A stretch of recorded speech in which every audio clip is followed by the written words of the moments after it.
అదే RTV app వార్తల్ని క్షణాల్లో చదివే అవకాశం ఉంటుంది. ఒక న్యూస్ పేపర్, ఒక టెలివిజన్ ఛానల్ మీ చేతుల్లో ఎప్పుడూ ఉంటాయి. నిన్నటి రోజున ఏర్పడిన అల్పపీడనం అది ప్రస్తుతం అది నిన్నటి రోజున west central and adjoin north west bay of Bengal ఏర్పడిన అల్పపీడనం అది ప్రస్తుతం ఈరోజు ఉదయానికి central and adjoining north bay of Bengal వద్ద నెలకొని ఉంది.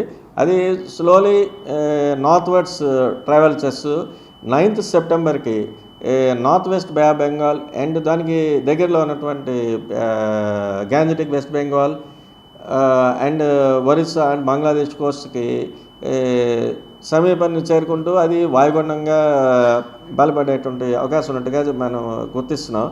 ఇది క్రమేపీ వెస్ట్ నార్త్ వెస్ట్వర్డ్ డైరెక్షన్లో వెళ్తూ Gangetic West Bengal and north Orissa and Jharkhand and adjoining north Chhattisgarh వైపు నెక్స్ట్ సబ్సిక్వెంట్ 3 to 4 డేస్లో వెళ్ళే అవకాశం ఉంది.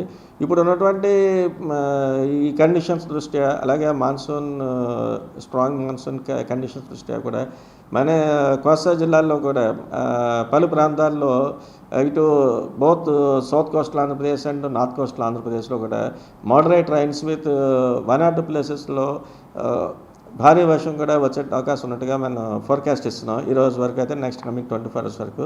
అవి ముఖ్యంగా అయితే భారీ వర్షాలు అయితే అల్లూరు సీతారామరాజు, పార్వతీపురం మన్యం, అనకాపల్లి, కాకినాడ ఈ జిల్లాలకైతే భారీ వర్ష సూచన ఉన్నట్టుగా చెప్తున్నాం. అలాగే రేపటి రోజుకు కూడా మరికొన్ని జిల్లాలకి ఏలూరు, అల్లూరు సీతారామరాజు, పార్వతీపురం మన్యం, శ్రీకాకుళం ఈ జిల్లాలు కూడా భారీ వర్షం వచ్చే ఛాన్సెస్ ఉన్నట్టు చెప్తున్నాం.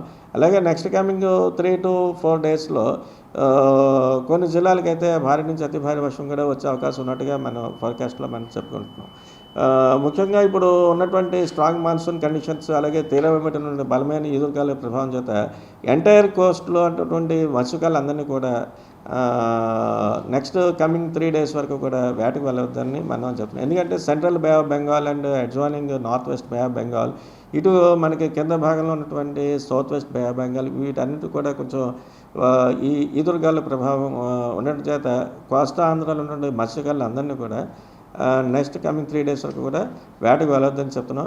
అలాగే ఇప్పుడు ఉన్నటువంటి అల్పపీడనం దృష్ట్యా కూడా గడిచినటువంటి 24 గంటల్లో కూడా ఒక మాసం నుంచి భారీ వర్షాలు రికార్డ్ అవ్వడం జరిగింది కొన్ని చోట్ల.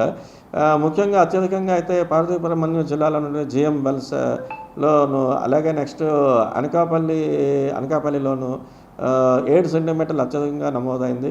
అలాగే మరికొన్ని చోట్ల పలనాడు జిల్లాలో ఉన్నటువంటి మాచర్ల, విజయనగరం జిల్లాలో ఉన్నటువంటి గజపతి నగరం, నెక్స్ట్ శ్రీకాకుళం టెక్కలెల్లి మరికొన్ని చోట్ల 6 సెంటీమీటర్లు కూడా వర్షపాతం అలా నమోదైంది. చాలా చోట్ల అయితే 2 to 3 సెంటీమీటర్స్ వర్షపాతం కూడా నమోదవడం మనం చూస్తున్నాం.